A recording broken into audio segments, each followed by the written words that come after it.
In this video, I'm going to talk about protecting the coaching process. This is where we see coaches, form a break in their work, not because they don't care. It's actually because they care too much and can interrupt a process inadvertently through over helping, over guiding. They try to make the process easier for the client or prove their own value and worth as a coach. But when we remove discomfort, we remove the conditions that are required for transformation because transformation is not comfortable. I've experienced that. You've likely experienced that. We feel that level of discomfort physiologically, somatically, psychologically. And when you step in to rescue your client, you're interrupting the process every time.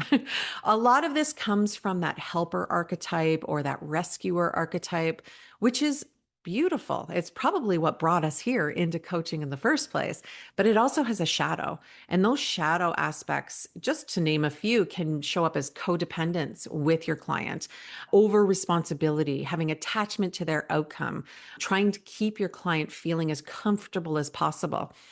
And if you haven't done your own work, that will show up in your coaching. It's not a lack of skill, but an overuse of skill. Too much intervention, too much control, too much management of someone else's experience instead of allowing the process to do its job. We see this a lot in sales processes and in sales conversations, especially if coaches don't see a sales conversation as a coaching process. We hear coaches tell us a lot, I don't want to feel pushy. I don't want to be salesy.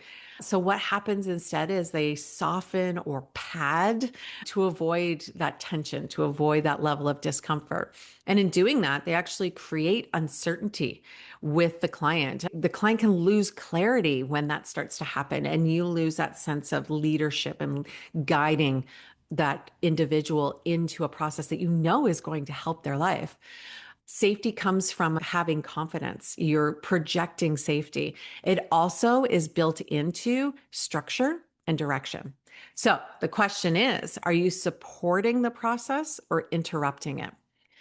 At New Avalon, we're training coaches how to do both and how to hold both, how to hold depth with discipline, because powerful coaching isn't about doing more.